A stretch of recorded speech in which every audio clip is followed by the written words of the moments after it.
Le journal sur Cap News 24, mesdames, messieurs, bienvenue à la une de cette édition d'information. C'est un secret de Polichinelle. Jean-Paul Nana Sandjon n'est plus directeur général de la Cameco.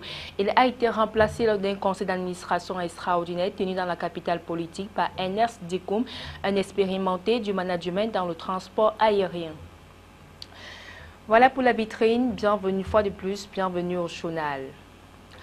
Jean-Paul Nana Sandjon n'est plus le directeur général de la Cameroon Airline Corporation, le Cameco. Il a été remplacé au terme d'une session extraordinaire de la compagnie tenue le mardi 22 août 2016 à Yaoundé par Ernest Dikoum, dont l'expérience dans le management du transport aérien est avérée. Justice Totom, Benoît Dormont. Jean-Paul Nana Sandjon n'est plus le directeur général de la Cameroon Airlines Corporation. L'élément déclencheur ayant présidé le départ de l'homme en poste depuis juin 2014 serait le sabotage dans la nuit du 12 au 13 août 2016 du cockpit du Boeing 767-300 baptisé le Dia sur le tarmac de l'aéroport international de Douala, la métropole économique du pays. Cette nuit-là, en effet, à printemps, la cabine de pilotage du fleuron de la flotte a été complètement détruite par les eaux, passées par les hublots laissés ouverts. Selon certaines estimations, il faudrait entre 4 et 6 milliards de francs CFA pour les réparations de cet aéronef, revenu au pays le 2 juillet dernier après 6 mois de maintenance dans les ateliers d'Ethiopian Airlines et alors qu'il a été choisi pour le transport imminent de 3500 pèlerins du Cameroun vers la Mecque. Autre malheur qu'on peut citer est celui de la lourde dette de quelques 35 milliards de francs CFA pour un déficit mensuel d'exploitation de 1,5 milliard de francs CFA qui pèse sur la compagnie lancée en fin mars 2011 et constituée à 100% de capitaux publics. Il y a 2 semaines, la firme américaine Boeing Consulting, sur instigation du gouvernement, a proposé un plan de redressement pour un coût de 60 milliards de francs CFA qui repose pour l'essentiel sur l'empreinte de la dette fournisseur estimée à près de 35 milliards de francs CFA, l'ouverture de 27 dessertes domestiques, régionales et intercontinentales ainsi que l'acquisition de 9 appareils à l'horizon 2010 qui viendront s'ajouter au sein aéronef dont dispose actuellement la compagnie. C'est donc une affaire que devra suivre le nouveau directeur général Ernest Dikoum, jusque-là directeur général Afrique de l'Ouest avec résidence à Dakar d'Emirates Airlines, la compagnie des Émirats arabes unis. Et ce n'est pas tout, la Cameco a aussi désormais un nouveau président du conseil d'administration. Son nom est Mefiro Oumarou.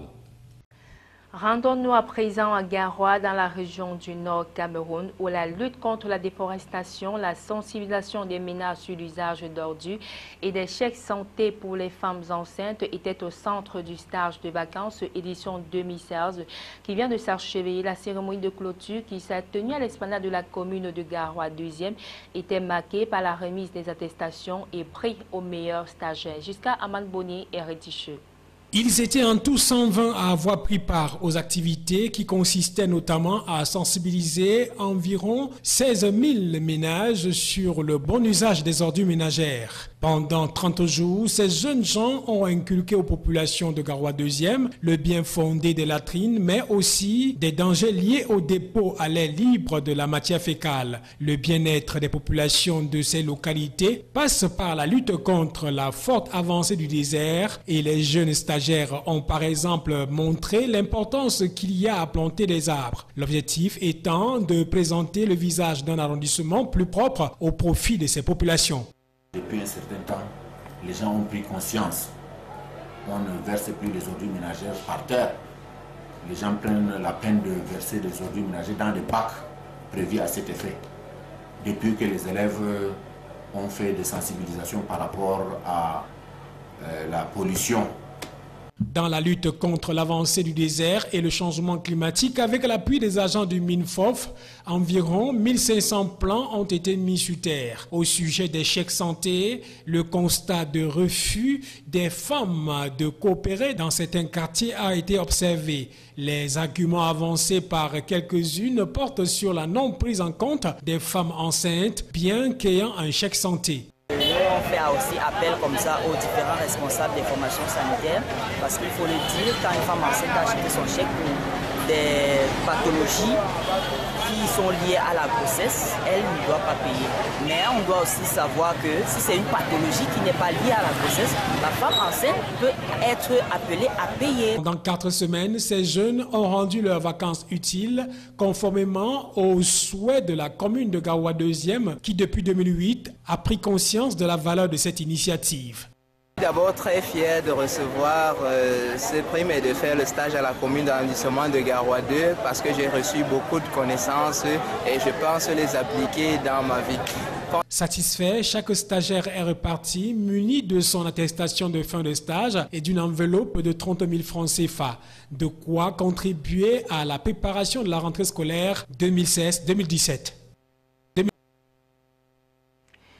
Commémoration de la catastrophe du lac Niort ce 21 août 1986, 21 août 2016, cela fait déjà 30 ans que le Cameroun était sur les braises à la suite d'une explosion de gaz dans le lac Niort au nord-ouest du pays. Un drame qui avait causé la mort de 1800 personnes et de nombreux autres dégâts. Faisons un bref retour sur cette tragédie.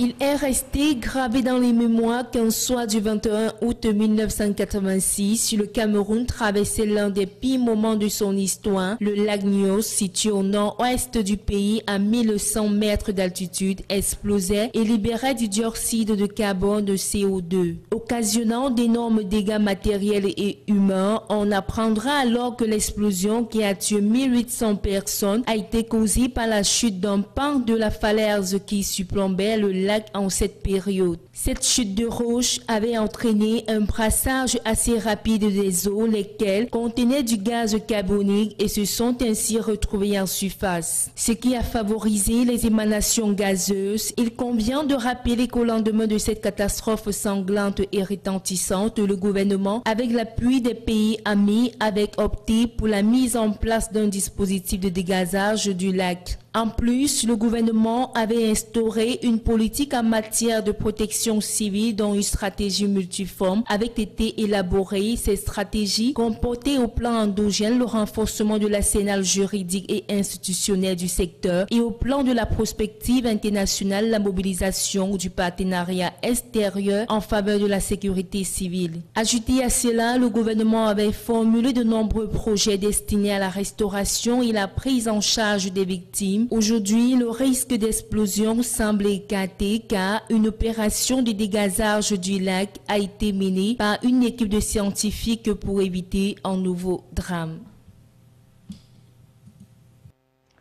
Sport Football Ligue 1, à 3 journées de la fin du championnat, plusieurs équipes n'ont pas encore assuré leur maintien, hormis de Cosmos Dumbam. Déjà en Ligue 2, 8 autres équipes bagarrent pour se maintenir. De quelle formation s'agit-il? Quelles sont les chances des unes et des autres? Élément de réponse avec Michel Ateba. Il s'agit de Botafogo de Douala qui compte 30 points, le Canon Sportif de Yaoundé, la Panthère Sportive d'Undé, Apegès de Fou, Lion Blessé de Foutouni, Bamboutos de Mbouda, Dragon de Yaoundé, Eding Sports de la Leki. À 3 journées de la fin du championnat, ces clubs doivent encore doubler d'efforts. 2 des 8 vont accompagner le déjà relégué Cosmos FC Dumbam. C'est pour Eding, Bamboutos et Lion Blessé. 3 points suffiraient. Tel n'est pas le cas avec Apegès de Fou, Panthère d'Undé, Canon de Yaoundé et Botafogo de Douala. Pour beaucoup, les 2 derniers relégués pourraient sortir. Dans cette vague, il va donc falloir batailler dur pour récupérer les 3 points qui restent et faire les comptes après. Rien n'est encore fait pour ces clubs, condamnés à mouiller le maillot jusqu'au bout. Par contre, il ne reste plus qu'une victoire pour UMS de Loum. La victoire de Coton FC de Garoua la 31e journée, 5-0 devant les As de Douala, a freiné le sac de la formation du Mungo, malgré sa victoire 2-1 devant Bamboutos de Mbouda.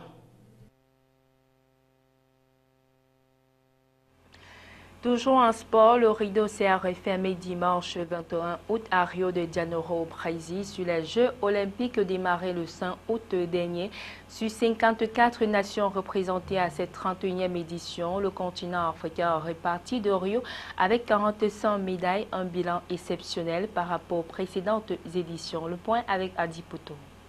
Après 15 jours d'épreuves olympiques à Rio, l'Afrique rentre avec 45 médailles dans son escarcelle. 10 en or, 18 en argent et 17 en bronze. Un résultat fabuleux pour le continent depuis la création des Jeux olympiques. 11 nations ont contribué à cette performance historique. La place de leader est détenue par le Kenya avec 13 médailles, l'Afrique du Sud 10 médailles, l'Éthiopie 8 médailles, l'Égypte 3, la Tunisie 3, l'Algérie 2, la Côte d'Ivoire 2. À côté de ces nations, certaines s'en tirent avec une médaille, à savoir le Burundi, le Niger, le Maroc et le Nigeria. D'autres par contre sont rentrés bredouilles. Avec un total de 45 médailles, le continent fait mieux que les précédentes éditions des Jeux d'été, notamment Londres en 2012 où il a enregistré 34 médailles, 40 à Pékin en 2008, 35 à Athènes en 2004 et Sydney 2034. Ce succès est dû en grande partie aux performances des sportifs en athlétisme, la discipline de prédilection des athlètes africains qui a décroché 28 médailles dont 9 en or. Rendez-vous est pris pour 2020 à Tokyo. L'actualité au-delà de nos frontières avec l'AFP. Le 9 juillet 2011, après 2 décennies de guerre et un processus d'autodétermination entamé en 2005, la partie sud du Soudan devient indépendante. Le nouvel État prend pour nom Soudan du Sud et installe sa capitale à Juba. Khartoum reconnaît immédiatement son nouveau voisin. Mais en décembre 2013, le plus jeune État du monde plonge de nouveau dans la guerre civile. Un conflit avant tout politique, l'ancien vice-président Riek Machar s'oppose au président Salva Kiir, mais aussi ethnique. Kiir est soutenu par les Dinka, Machar par les Nuer, les 2 principales communautés du pays. Les 2 parties signent un accord de paix en août 2015, mais les combats continuent. En février 2016, Kiir renouvelle le mandat de vice-président de Machar. Ce dernier revient 2 mois plus tard dans la capitale du pays pour former un gouvernement d'union. Mais son retour ne suffit pas à stopper le conflit et il est de nouveau remplacé en juillet. Les conséquences de la guerre civile pour le pays ont été désastreuses. Des dizaines de milliers de morts, 2,3 millions de personnes ont dû fuir de chez eux et près de 5 millions de Sud-Soudanais sur une population de 11 millions d'habitants nécessitent une aide alimentaire. Voilà qui s'achève ce journal. Merci de votre aimable attention.